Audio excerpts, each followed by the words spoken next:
Hanno fatto davvero un bel lavoro con risorse decisamente limitate.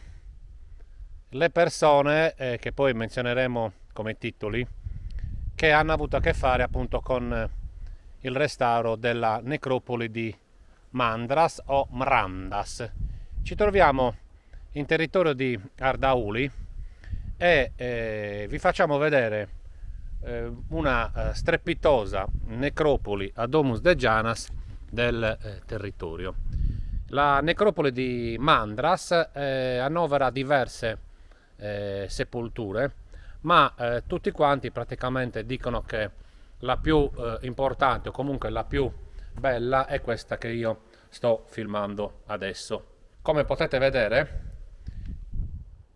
ai suoi tempi questa sepoltura era introdotta da probabilmente un piccolo corridoio, un lastricato che potete vedere qui e una meravigliosa anticella che adesso filmiamo. Anticella che ha il soffitto davvero interessante perché ripropone appunto i travetti delle case dei nostri antenati. La sepoltura di Mandras è strepitosa perché rientra nelle Domus de Janas con la caratteristica appunto di essere decorate.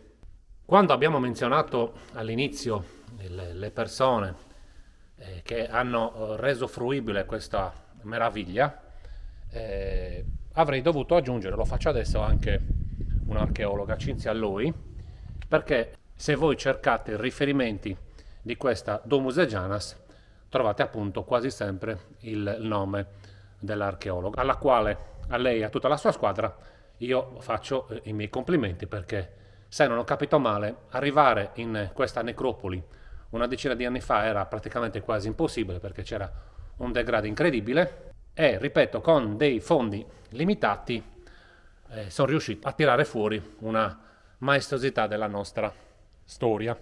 Non staremo dentro all'interno di questa sepoltura, non staremo dentro tantissimo.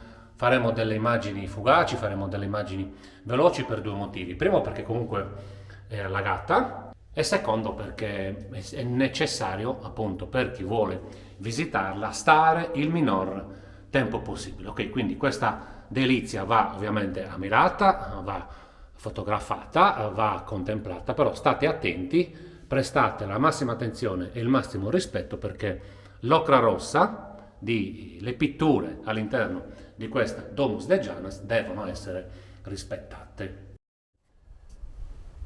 Sono tanti i motivi di interesse di questa sepoltura.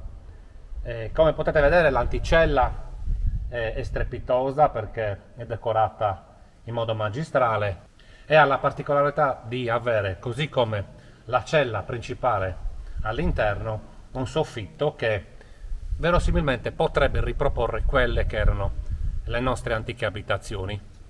All'interno poi della cella principale è bellissimo appunto questa sorta di fossetta che sicuramente aveva un carattere rituale, aveva un qualcosa di votivo. Potrebbe essere poi un unicum questo meraviglioso motivo a graticcio, questo reticolato sempre di ocra rossa. Potrebbe essere un unicum perché io sinceramente nelle Domus de Janas decorate che ho visitato non l'ho mai visto. Noi siamo sempre abituati a sentir parlare appunto di ocra rossa. È un pigmento, è praticamente un qualcosa di inorganico. Anche qui hanno fatto delle analisi ed è il risultato appunto essere composto da ossidi di ferro, da silicati di ferro, praticamente ematite. Inquadrare cronologicamente questa sepoltura non è facile perché non ci sono scavi scientifici.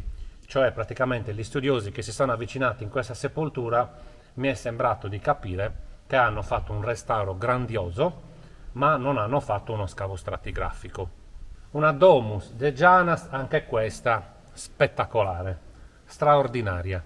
Le Domus de Janas avevano, così come questa, avevano due funzioni.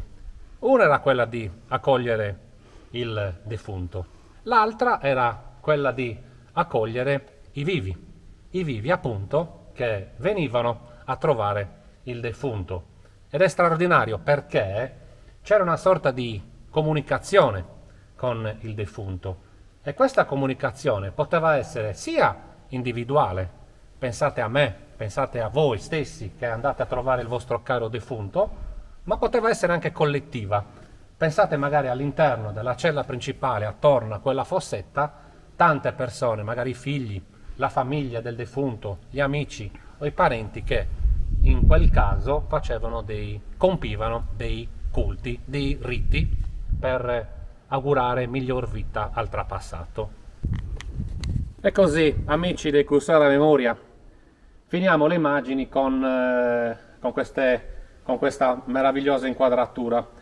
Allora, mi raccomando, se venite qua, massimo rispetto, cercate di avere la massima cura, il massimo rispetto per questa sepoltura, state all'interno il minimo possibile, un po' come abbiamo fatto noi, perché all'interno io ci sono stato esattamente 90 secondi.